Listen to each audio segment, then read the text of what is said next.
Here's two of the audience members. Here I am, and here we go. You get me any on? Mm-hmm. Should be in the middle of a drink. Mm-hmm. Have you ever wanted to be a superhero?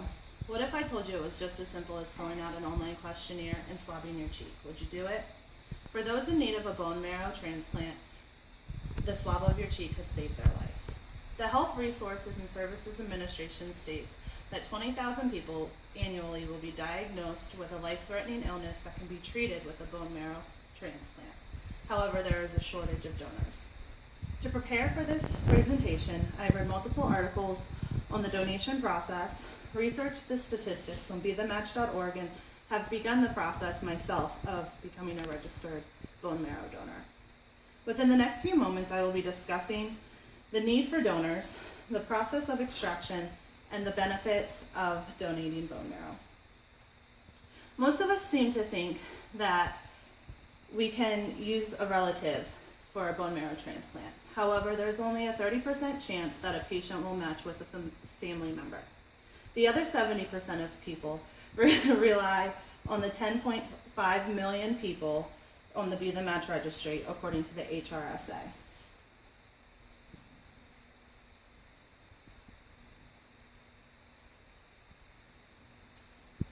Although the registry is large in numbers, there is a shortage in donors. Matches are determined by the human leukocyte antigen, not the blood type. This is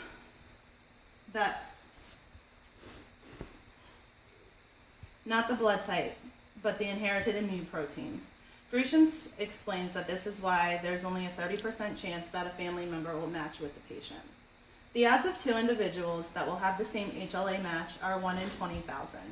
The success of matching a patient with donors depends on the number of people on the registry and the diversity of the registry. The National Marrow Donor Program Wikipedia site states that the diversity is important because you are more likely to match with a member of your own race and ethnicity. There has been a shortage of African American, Native American, Asian, Native Hawaiian, Hispanic, or multicultural donors. The likelihood of you being called for a donation, according to BeTheMatch.org, is 1 in 40.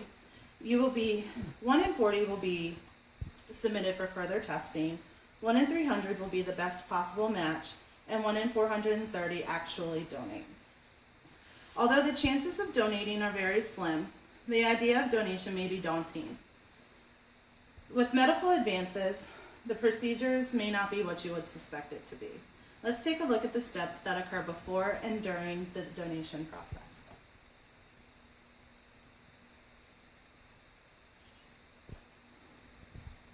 Once you've been selected as the best possible match, there are a few steps to follow before the donation occurs. According to Be the Match and the HRSA site, the first step is for the donor to attend an information session, and then you will continue with further tissue test typing. The two procedures that are most commonly used are the peripheral blood stem cell extraction and the traditional bone marrow transplant that we're all familiar with. After testing is completed and the donor agrees, the preparation for the transplants begin. At this point, the doctors have determined the best possible procedure for the patient. While Inglis article states that 30% of donations are only used with the actual bone marrow, these are more commonly seen for children as they have a higher success rate. The other 70% use the peripheral blood stem cells. The traditional bone marrow is done via a surgical procedure. The HRSA site states that this procedure takes about an hour. The donor is placed under general anesthesia and a hollow needle is inserted into the pelvic bone. The doctor would then extract the marrow, and sometimes the donor would receive a transplant of their own blood during this process. At this point, the donor would generally return home after the procedure, although there are some times where they are asked to stay overnight for observation. Side effects included with the traditional bone marrow are soreness of the lower back and hip, fatigue, sore throat, muscle pain, insomnia, headaches, dizziness, loss of appetite, and nausea. Although they do return to a normal routine in a few days. The peripheral blood stem cell extraction is a non-surgical procedure. It's similar to donating blood plasma. The donor is injected with filstogram 5 days prior to the extraction procedure. This will increase the cell count in the circulating blood.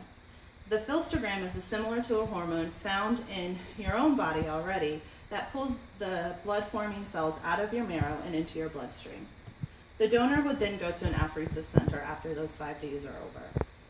You would then give blood out of one arm and it would be exerted through a machine. The machine would then extract those cells and then the remaining blood will be returned back to the donor. This usually is a 1 hour day or one day process that lasts about 8 hours. Although there is a 4% chance that a second procedure would have to be done. This generally takes between 4 and 6 hours. The side effects that are associated with the filstogram are headaches, bone aches leading up to the donation. Although other side effects do include nausea, trouble sleeping, tiredness, and some experience tingling around the mouth, fingers, toes, and muscle cramps during the procedure. The cons far outweigh the pros, but there are still some benefits to donating marrow. Let's explore those benefits. There are 3 main benefits that I would like to discuss. First of all, most of the expenses are covered and not at the donor's expense.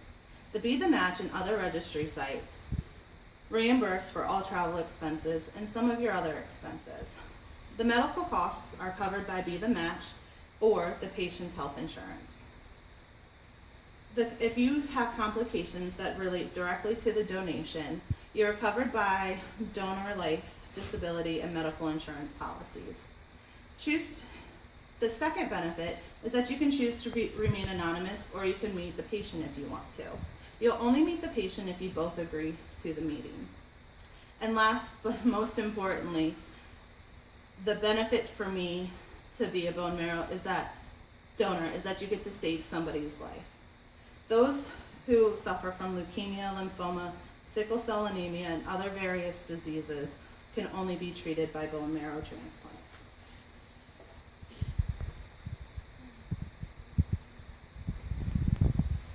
After discussing the need for a large registry, how the extraction process works, and why it's beneficial to donate, I hope that you take the 15 minutes that it takes to complete the online questionnaire and send back the swab of your DNA.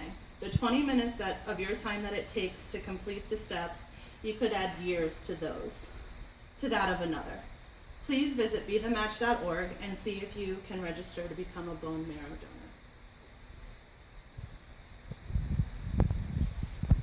Very Woo! Yeah!